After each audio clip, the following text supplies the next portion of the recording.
Hey everyone, welcome back to the channel. So today we have another shop talk video, and in today's shop talk video we're going to be talking about customer cancellations on special order items.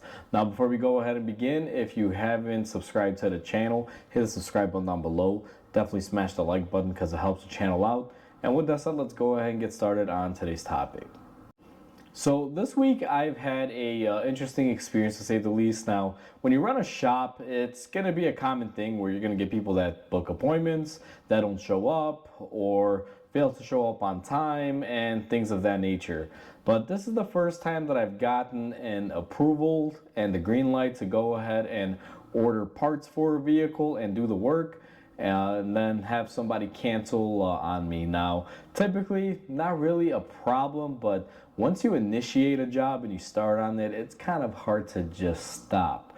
And in this scenario, it just kind of caught me off guard, which was, I guess you can say, not a bad thing because we really weren't that far into it. So the customer was still able to change their mind, but it did wind up costing the customer some money. And I'm going to go ahead and explain this in this video. So to give everyone a relapse of what happened was, I had a vehicle come in here. It came from a quick lube shop, which we're not going to mention any names, that has recently started to do things like brake jobs, suspension work, and things of that nature, which, to be quite honest with you, they should not be doing. Let's just leave it at that. But this video isn't about that. That'll be covered in another video.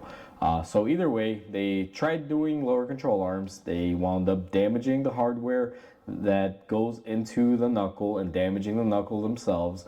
And this vehicle needed new knuckles, and it just turns a lower control arm job into new knuckles, and then into new wheel bearings, new sensor, new this, new that, because it's going to cause an effect. For those of you that have worked in the Midwest, if you take off a rusty knuckle that seized together, you're probably going to want to replace that hub bearing. You're not going to want to press it out and try to put an old bearing on a newer knuckle, or let's say a speed sensor, because they typically break, things like that. So in this scenario, the vehicle was a Subaru. And unfortunately for this customer, the parts were not available. Mainly the knuckle assembly, they just weren't existent. I made a video regarding this that may or may not be out at this point. But basically, called the dealer, went to go order knuckles that were damaged. They said non-existent. Did a nationwide search of any dealership group, and no one had them on the shelf at all. So there were nothing as far as new that the dealership could get. Now, there may be a pair sitting in somebody's warehouse, or let's say a parts store, or some independent mechanic, but nothing as far as the dealership level. Most dealerships usually will have an inventory check of any dealer out there that's within the community. So if you, let's say, call a Subaru dealer, they could check their stock here and also check their stock of another dealer in New York or California, wherever. It's kind of a cool thing. But needless to say, none existed, and I called my customer up and I told them the news. On top of me having quoted them, let's say, new knuckles, because I still have access to certain pricing information. So I gave them that quote, and they were like, you know what, we're going to have to do it because we want to keep the car a little longer. Then I made a phone call and I told them, hey, listen, we cannot get the new parts. We can try to source some used parts, but it's going to be very difficult. Common issue on Subarus is when you remove the lower control arm bolt, if you don't know how to quite get them off, they snap, and then sometimes they could snap to a point where they don't want to come off. And there's many ways to go about it, by drilling them out or doing all these other things. But in this scenario, the previous quick lube shop that tried doing this work originally had taken like a sawzall to the knuckle and just damaged both sides trying to get them off. They basically tried to lob it off and failed miserably. So, I tried doing a few things to try to save them, and we just couldn't. We needed new ones.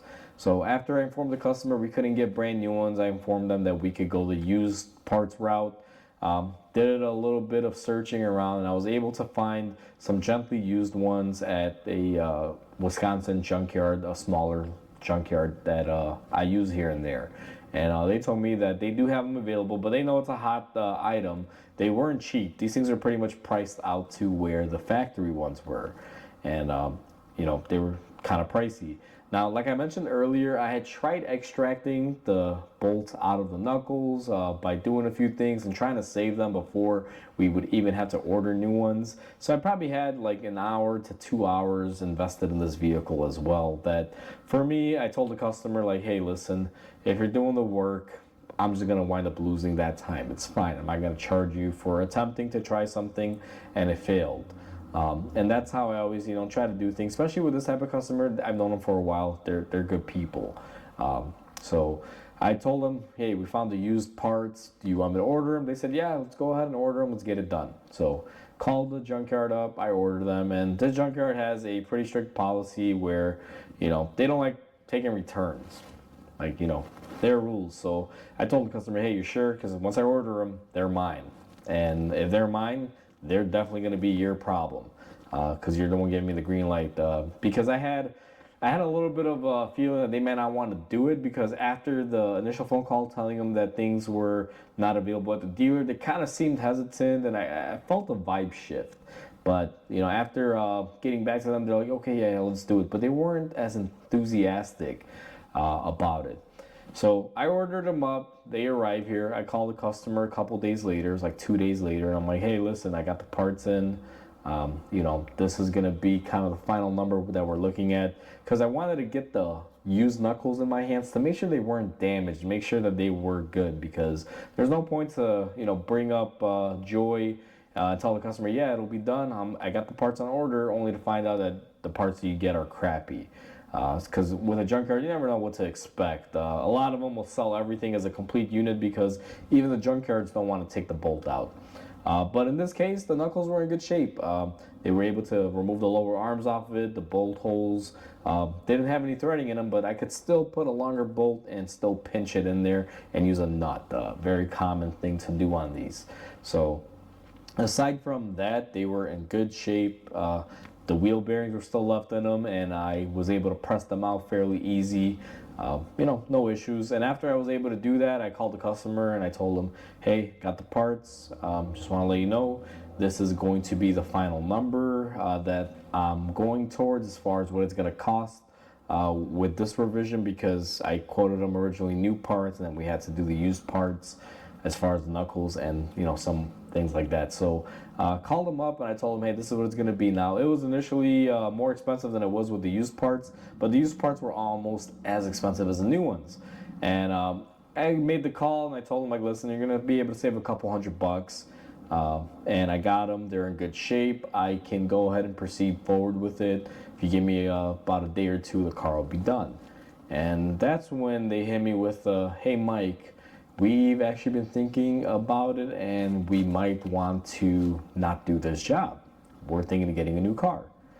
And I was like, okay, completely understand that, but also do remember that I did tell you once I order these knuckles, they're yours. And, they just said, oh, no, it's okay. We fully understand. If we wound up going this route, we will definitely, take care of you. And then I also told them, like, listen, aside from that, we also have a couple hours of labor that I wasn't going to charge you, or like an hour of labor that I attempted to try to get these out because I was under the assumption we were going to do this job. And, he's like, oh, well, we'll figure it out. Don't worry. Just give us a day or two. So I was kind of left holding the ball. I think a day or two, I think it was like 3 days later, they called me up and they said, hey, listen, where are we at so far on pricing with, let's say, the couple hours that we owe you for trying to save the old knuckles and for the new knuckles from the junkyard? And, I gave them, a price point of where they were at. And they were just like, oh, you know what, maybe we should fix it because, it's not really that much more to fix it. Now, keep in mind, these knuckles, I think they cost me about $250 and the original ones were about $300. And I had charged them around $150 just for what I had done so far. I do like to generally get paid for, attempting to fix something if, let's say, the customer doesn't want to do the full repair. And what I mean by that is initially when they brought it to me, I told them, let me see if I can save it. They initially okayed an hour of labor to do that. But since they said we're gonna fix it, let's order the parts, I told them, okay, I'll waive that and we'll just roll it into just work. Again, I try to help keep customers happy, but if they don't do that work, then I'm not doing anything at all.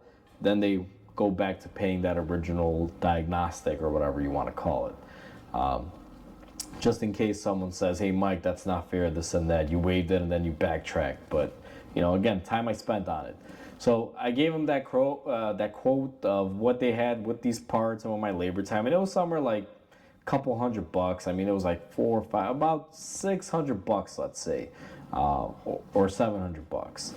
And they said, well, maybe we'll fix it because we're not that far off from, just completing it. And I was like, I agree. Honestly, I would feel a lot better, not because I get a couple more labor hours to finish the job, but this car was literally just 2 wheel bearings and lower control arms and a couple hours of work away from being complete, and you'd have a functioning running car.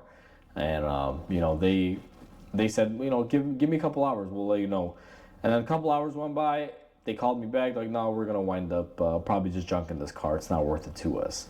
Now, the car in question, if you're wondering, is a Subaru B9 Tribeca. Not a very common car, not a very popular car.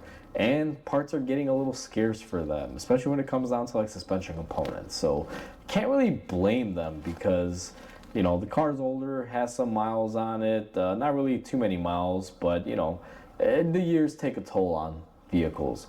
And ultimately, in the end, they decided to scrap the vehicle, and they just said, we're going to pay you whatever, the parts that you got for that are not returnable, plus whatever labor you have into it. And at the end of the day, they were true to their word. They came in, they paid, and, they took their car and, it left on a flatbed, went to the junkyard. So now that car is going to become multiple parts for more cars like this to be on the road.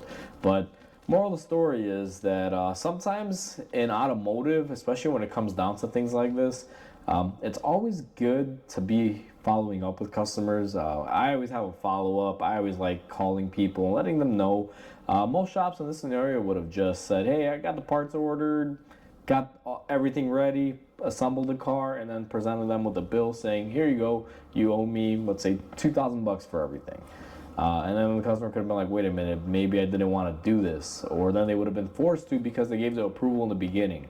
I'm not the type of shop that if you give me the green light and I start and you call me and say, wait, hold on, stop, maybe we can cut bait and run here.